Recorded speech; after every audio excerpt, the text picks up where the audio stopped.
سب سے پہلے تو یہ تھوڑا سا بتانا چاہوں گا کہ یہ سونا اور جیو پولیٹیکل ٹینشنز کا لنک ہے کیا، کیوں گولڈ بڑھ رہا ہے اور باقی کچھ چیزیں نہیں بڑھ رہی؟ دیکھیں، دنیا میں دو مین سیف ہیون ایسٹس کہے جاتے ہیں، ایک ہے یو ایس ڈالر، دوسرا ہے گولڈ۔ ہاں اس سے پہلے جب بھی دنیا میں جیو پولیٹیکل ٹینشنز آئی، ایون ورلڈ وار 2 کو بھی آپ دیکھیں، تو جو یو ایس تھا وہ اس سے انشورڈ تھا، وہ اس سے آئسولیٹڈ تھا، انسولیٹڈ تھا، وہ اس کا ڈائریکٹ پارٹ نہیں تھا۔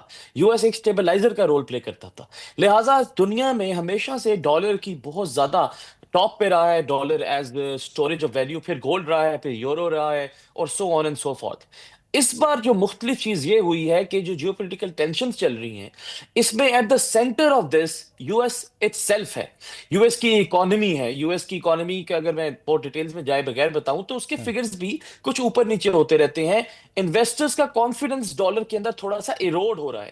یو ایس جب کہ آج سے 10 سال پہلے دنیا کے سینٹرل بینکس کے ریزرو 66% ڈالرز کے اندر تھے، اب وہ 56% ڈالر کے اندر ہیں، 10% کمی آئی ہے اس میں۔ لہٰذا ہم دیکھتے ہیں کہ گولڈ اس لیے اتنا اوپر چلا گیا کہ لوگوں نے ڈالر کو چھوڑ کے گولڈ کی طرف اپنا رجوع کر لیا ہے، اور گولڈ کو ایز اے شیڈ یوز کر رہے ہیں بچانے کے لیے اپنے آپ کو اس انسرٹنٹی سے۔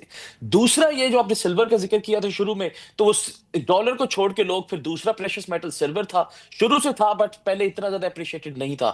چونکہ ڈالر سینٹر آف انٹریکشن بن گیا ہے ان سارے ایشوز کا، لہٰذا ہم نے سلور کے اندر بھی یہی سیف ہیون اسٹیٹس کی انویسٹمنٹ بھی دیکھے جا رہے ہیں۔ اور آگے آتے ہوئے آگے ہم ڈسکس کر سکتے ہیں، آئی تھنک یہ اور زیادہ مزید آگے بڑھے گا۔ مجھے نہیں لگتا کہ ہم کوئی اس میں بہت بڑا کریش دیکھیں گے، چھوٹی موٹی کریکشن آتی رہے گی، بٹ جو انسرٹنٹی دنیا میں چل رہی ہے، مور دین 61 اسٹیٹ بیکڈ ایشوز دنیا کے اندر اس وقت ہیں، تو آئی ڈونٹ تھنک کہ ہم کوئی بہت زیادہ پیسفل ٹائم دیکھیں گے، انفارچونیٹلی۔